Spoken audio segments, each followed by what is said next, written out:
Bienvenidos y bienvenidas a Anatomía de un libro. Soy Lisbeth Alvarado, jefa del Fondo Editorial, y hoy vamos a hablar sobre un tema más que interesante. Vamos a conocer un poco más sobre los mangas, los animes y todo lo relacionado a este maravilloso universo.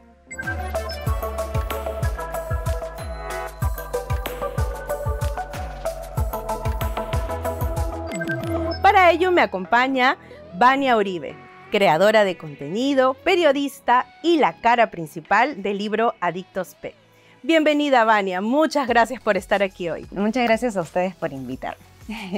Quiero empezar preguntándote, porque hay una confusión, yo creo, entre el manga y el anime. ¿Cuál es la diferencia fundamental? A ver, yo creo que son los formatos. En primer lugar, el manga nace primero, valga la redundancia. Es como el manuscrito, lo literario, lo que nos une a la literatura japonesa. Y de ahí viene la animación, que es la adaptación de ese manga, ¿no? Pero también, obvio, hay que tener en consideración de si el manga ha tenido éxito en Japón, ya se empiezan a mover todo el tema de quién lo va a adaptar, qué estudio lo va a tomar, entonces esa vendría a ser más que todo la diferencia. Y me imagino también en la traducción, ¿no? Porque el producto como tal está hecho en japonés. Exacto. Casi siempre lo primero que hacen es traducirlo al inglés y de ahí viene a hacer la traducción en España y recién se está moviendo con otras editoriales a hacerlo ya latinoamericano. Entonces sí es todo un tema, ¿no? Depende mucho de qué tan fuerte es, qué tan famoso es el manga para poder que se hagan todas estas traducciones. Es en realidad como los libros. Y en el caso, por ejemplo, de los mangas como tal, como bien dices, son las historietas. ¿Cuál podría ser la diferencia con los cómics de los superhéroes? Que es lo que, digamos, el producto que nosotros más consumimos. Sí, en realidad es la diferencia de dónde viene. Manga como tal es en japonés, manhwa es para Corea y los cómics vendría a ser para Estados Unidos, Norteamérica. De hecho, en teoría, ahí es donde nace todo el tema de los cómics, por las tiras cómicas, y de ahí ya viene, se va creando en diferentes países las corrientes del cómic, pero ya le ponen otros nombres, ¿no? Obviamente cada uno tiene diferentes inicios, pero sí, o sea, más o menos es simplemente el nombre que se le da en cada país. ¿Y qué es lo que crees tú que hace único a este género? Ay, es que es como si tú hablaras de novelas en general. Tienen un montón de géneros y creo que lo que hace rico también es el hecho de que mezclas tanto el guión del manga como también los dibujos, ¿no? Están los mangakas, está todo el tema de la ilustración, el trabajo en equipo para que una historia pueda funcionar. Creo que eso es el gancho principal con el tema de los mangas. Y ya viene de ahí la animación, ¿no? Y también he visto que yo no soy experta ni especialista en los mangas, pero sí he visto, por ejemplo, que muchos de estos tienen su correspondencia en series o que están en Netflix, por ejemplo. ¿Cómo es que llega el producto? ¿Cómo es la adaptación? Ahorita creo que estamos en un boom increíble con respecto a las adaptaciones, porque no solo estamos teniendo adaptaciones a la animación, al anime, sino también estamos teniendo un montón de live actions. O sea, si el producto es tan famoso, funciona. Ahorita tenemos el estreno de Spy Family. Justo hace unos días hice un video, pero ya investigando, leí que Netflix ya estaba trabajando para ver si venía esa adaptación con Spy Family. Y ahorita con el boom de One Piece, o sea, la gente se está volviendo loca arrancándose los cabellos y ya, o sea, ya se anunció que va a haber una segunda temporada y se habla de una tercera temporada porque es tan largo ese manga, 1000 y tantos capítulos, que hay mucho por adaptar y Netflix ha capturado la atención del público. Y hay gente que nunca había visto animes o en la vida había leído un manga, pero viendo la adaptación en live action dijo, ¿qué es este mundo que me estás enseñando, no? Y lo chévere es eso, que la gente se está interesando un montón en este género. Y además creo que es súper interesante porque digamos, yo recuerdo, y creo que debe pasar esto en mi generación, que recordamos, no sé, los Caballeros del Zodiaco, Supercampeones, o incluso Candy Candy, ¿no? Más o menos. Ya más o menos van a saber cuántos años tengo. Pero estos ejemplos que te menciono tienen además una correspondencia a su época. Yo justo estaba viendo uno de tus videos donde dices que tu personaje favorito de la infancia fue una de las chicas superpoderosas. ¿Por ahí empieza tu gusto por los mangas? ¿Por los animes? Por la animación en general, creo que sí. O sea, mi generación Cartoon Network creo que fue como el gancho que unió, fue la conexión que tuvimos con la animación.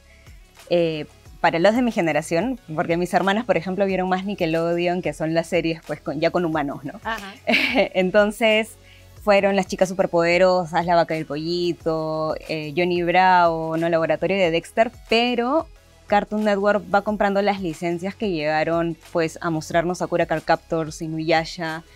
¿Qué más llegó en esa época? Bueno, teníamos Samurai Jack, pero no va por la animación japonesa.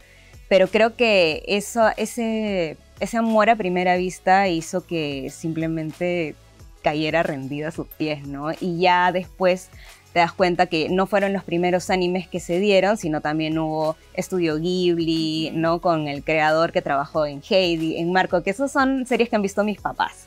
Entonces, sí, hay toda una conexión y te das cuenta que hay todo un background, hay todo un trabajo detrás de gente que no teníamos idea que existían, pero ahorita que nos estamos involucrando mucho en el tema, dices, oye, no es nuevo, ¿no? Sino que simplemente me estoy enterando. Es decir, tú llegaste al anime desde que eras muy pequeña. Sí, fácil de mis 7 años, puede ser. Claro, Pokémon, toda esa onda ha sido cuando yo regresaba del colegio corriendo porque 3:30 iba a dar el capítulo, ¿no? ¿Y en qué momento decides crear Libros Adictos? Uy, es una buena pregunta.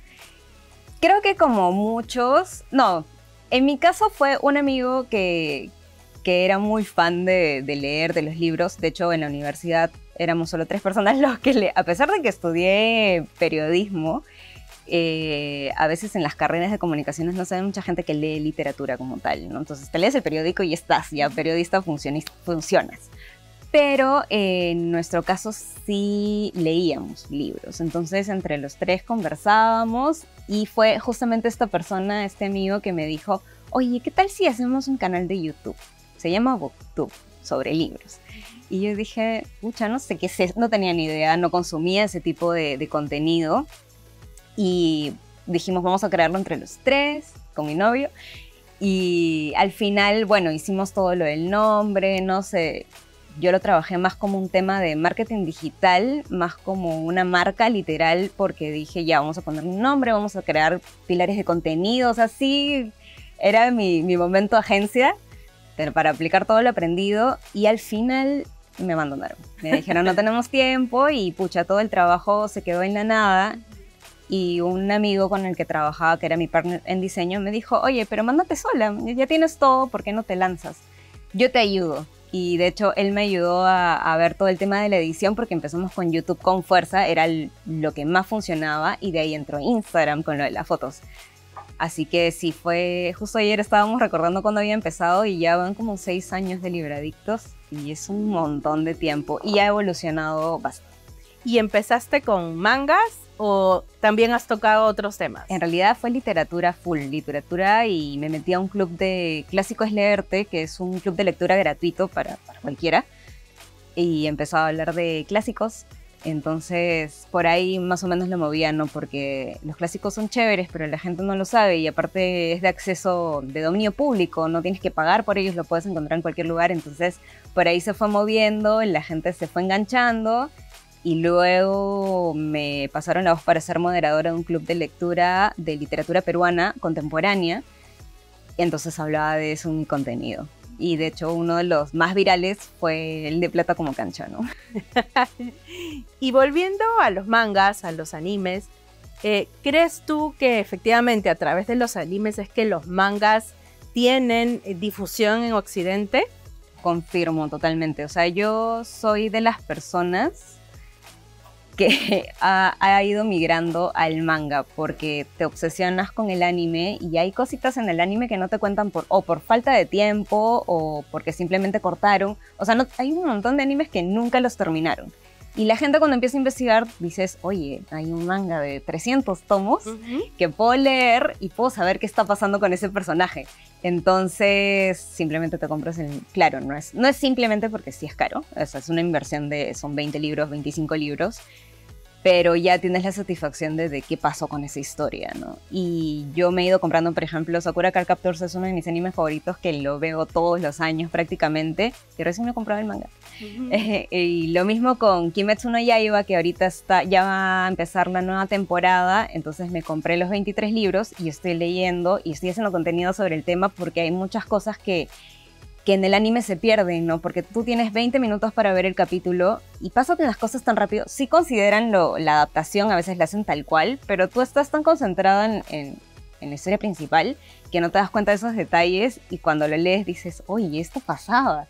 Y eso es chévere porque conectas con la gente, tanto que ha visto el anime como la gente que se ha leído el manga, ¿no? Y dice, oye, esta chica sabe porque está leyendo el manga. Y leerlo es distinto a como leer un libro de, digamos, en español o en inglés. ¿Tiene algunas particularidades? Sí, lo lees al revés. O sea, empiezas por el final y vas leyendo pues, como se lee en Japón. Eso me parece chévere que se haya mantenido a pesar de que el idioma es otro. De ahí otra cosa que es genial es que dependiendo de qué cosa estás leyendo, los dibujos cambian, ¿no? Como te digo, son diferentes mangakas. Incluso hay mangakas que trabajan en el tema de la historia y trabajan a la mano con un dibujante. Entonces también, ¿no? Se diferencia mucho. Hay autores que o sea, mangakas que también dibujan y que no son tan buenos. Y cuando ven el anime es precioso, pero cuando vas al manga dices, ¿qué es esto? ¿Qué es estos garabatos, no? Y es divertido también ver eso porque, claro, tú dices, wow, o sea, no solo estás adaptando una historia, no estás copiando fielmente, sino también le metes tu arte. Y justo comentábamos eso con el tema de, hay mangas musicales. Entonces tú dices, ¿cómo te imaginas la música? O sea, la persona que está leyendo, ¿cómo te imaginas tú la música en tu mente? Y encima te están hablando de música clásica, ¿no? Como Your Lady in April.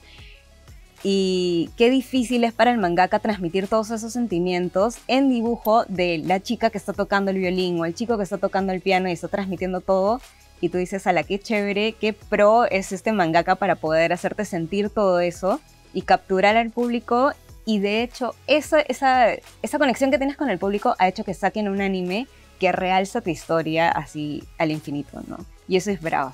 Yo me imagino, además porque, por ejemplo, ¿no? Nosotros, digamos, en colectivo estamos muy familiarizados, quizás no lo hemos visto necesariamente, pero sí sabemos de Dragon Ball. O sea, algo sabemos de Dragon Ball, sí, que es más de batalla, digamos. Pero hay mangas de otras temáticas, de otros tipos. Hay de amor, hay de deportes. ¿Cuáles son los nombres que se te vienen a la mente? Como si alguien quisiera de repente entrar a ese mundo para que pueda comprar los libros. A ver, si es, por ejemplo, de deporte, ahorita Haikyuu, pero Haikyuu tiene creo que son como más de 70 tomos. Entonces no sabría si recomendar que lean el manga, pero lo pueden leer en internet también. Haikyuu es de vóley, ahorita viene la película y ya estamos emocionados porque va a ser una batalla épica. Luego Blue Lock, que me parece bravazo porque es Japón nunca gana el mundial, esa es la premisa, ¿no? Japón nunca gana el mundial y es porque dicen que colectivamente todos el tiempo estamos agachando la cabeza y todo lo hacemos como que trabajo en equipo, pero no existe el delantero egoísta que los pueda llevar pues a la gloria, ¿no? Entonces lo que tratan de demostrar ahí, o el plan más importante, es convertir a todos sus jugadores en egoístas para que todos quieran literalmente meter ese gol y llevar a Japón al mundial. Y de hecho fue tan chévere este tema de Blue Lock y sonó tanto que cuando Japón empezó a ganar en el último mundial, todo el mundo decía, es Blue Lock está funcionando, ¿no? Porque es el plan que se estaba ideando para que efectivamente Japón vaya al mundial, pero obviamente no se dio, entonces ahí se corta el tema con la realidad. En cuanto a romance, yo creería que Your Lie in April es una buena recomendación como para que lloren, para que les duela los últimos capítulos sobre todo. Skip and Loafer fue un anime que me gustó muchísimo. Ese está en Netflix. Creo que no es tanto de romance, pero sí es de autoconocimiento, son de escolares. Y es bien bonito, es bien tierno. De ahí, no es romance, pero Kotaro vive solo, que también está en Netflix. Es de un niño de 4 años que está viviendo solo, literalmente. Sus vecinos lo ayudan, pero te hablan un poco de los peligros que pueden tener los niños, ¿no? El tema del secuestro, después qué fue con su mamá. Entonces hay todo un desarrollo de personaje y también se llora bastante. Eso es clave, ¿no? Se llora bastante, sí, avisamos. Sí, se llora bien. De ahí, en cuanto a yokai, que es el tema de los espíritus y de la tradición y el folclore japonés, podría ser Inuyasha tranquilamente, podría ser Natsume Book of Friends, Yujin Cho. De ahí puede ser, tengo como 300. Noragami también, que me pareció muy chévere, pero Noragami, avisados están, no está terminado el anime, tiene un manga, pero o sea, ya viene de ahí con sus warnings, ¿no? Tengo varias recomendaciones, en verdad. Ahí son tantos y cada vez salen más que dices, no me va a alcanzar el tiempo para verlos todos, pero todos, lo que es genial es que te dan una experiencia diferente y te hacen sentir mucho. Justo estaba leyendo, como dato curioso además, que el 40% de publicaciones en Japón son mangas. O sea que imagínense la cantidad de contenido que se tiene para leer, para disfrutar, pero también para llorar, ¿no? O sea, hay de todo un poco. Creo que no podemos dejar de hablar de Akira. ¿Cuál crees realmente que ha sido la repercusión en Occidente? Lo de Akira Toriyama ha dejado fríos a muchos, en realidad, porque se fue joven. ¿No? 68 años, creo, más o menos, ¿no? 50 y tantos, sí, era súper joven y tenía tantos proyectos que se estaban trabajando cosas nuevas, iba a salir un nuevo anime, una continuación de Dragon Ball. Incluso iban a animar un antiguo manga que él había sacado, pero todo se quedó así porque nadie se imaginó que se podía ir, y creo que ese ha sido el golpe más grande que ha tenido la mayoría. Y no solo eso, sino justo, cuando fallece Akira Toriyama, siempre hay estas disputas de quién llevó el anime a todo el mundo, ¿no? ¿Quién llevó el manga a todos? Y hablaban de Osamu Tezuka, hablaban de Estudio Ghibli, la gente se empezaba a pelear cuando en realidad era como un tema de, amigos, se ha ido un grande, ¿no? Pero creo que dentro de todos los mangakas que hay, Akira Toriyama llegó y conquistó los corazones del mundo en general, ¿no? Y sobre todo creo que hubo una conexión bastante especial con Latinoamérica. Yo me acuerdo que cuando pasa el tema, en TikTok salía un montón de gente haciendo, no parodia, pero sí como que hablando de españoles, ¿no? Hablando de por qué Latinoamérica se ponía a llorar por Akira Toriyama, y es como, amigo, un montón de gente ha crecido con él, ¿no? Ha visto la evolución de Goku, ha visto la evolución de todos los personajes. Incluso hay mucha gente que empezó a dibujar. Se movió tanto el tema que unió a políticos, unió a gente, a diferentes profesiones, para dar sus palabras con Akira Toriyama. Incluso muchos mangakas dieron a conocer de que empezaron a trabajar en mangas gracias a Akira Toriyama. Todo el mundo empezó dibujando a Goku, ¿no? Entonces, creo que eso ha sido una pérdida bastante fuerte para todos, pero sobre todo para la gente que ha crecido con él. Para la mayoría de los mangakas o los que están en el medio, están en el medio por Akira. Entonces creo que por eso la repercusión ha sido muy fuerte. Y tengo una última pregunta, que además es una pregunta que creo que es necesaria hacerla. ¿Realmente las personas que leen mangas o que consumen animes son otakus? ¿Quién es un otaku, para empezar? A ver, creo que un otaku vendría a ser una persona que vive, respira, consume, come por el anime y por el manga en general. De hecho, a veces cuando uno hace contenido y dices el nombre en inglés o en español del anime o del manga, te dicen, yo no conozco eso. No, yo digo, You're Lying April, ¿qué es eso? Shigatsu wa Kimi no Uso. Y es como, amigo, no, el algoritmo no me va a reconocer si lo digo en japonés porque igual yo estoy hablando para público latinoamericano, ¿no? Entonces, son bastante densos, son bastante intensos. Es gracioso porque a veces hacen estos estereotipos de no se bañan y cosas así. Pero creería que es la gente intensa con el tema que simplemente todo el tiempo está muy pendiente a todo lo que se está publicando, ¿no?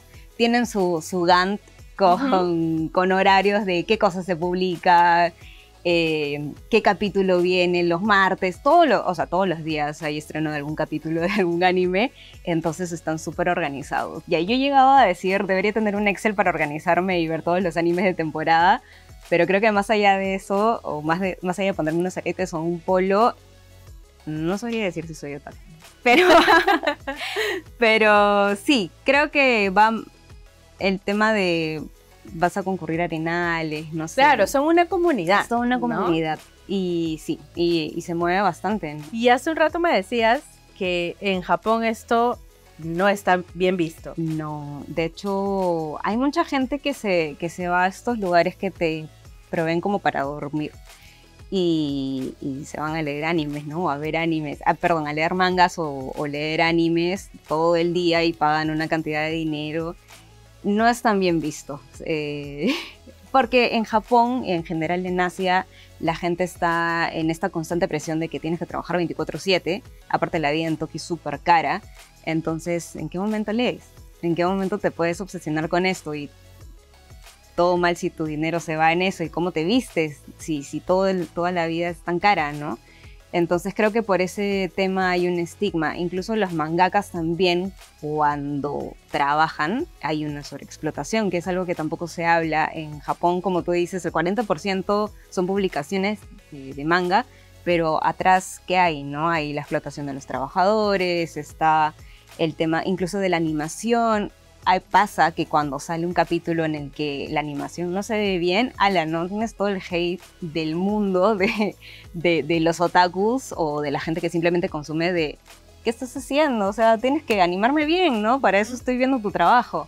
Entonces creo que hay una presión bastante grande y hay temas que pues no se tocan lamentablemente. Muchas gracias, Vani, ha sido un placer hablar contigo. Creo que además es un tema que están esperando nuestros oyentes, las personas que nos miran, que nos ven, de saber exactamente qué es el manga y cómo pueden empezar en esta aventura. Muchas gracias por estar hoy con nosotros. Gracias a ti, me he divertido un montón.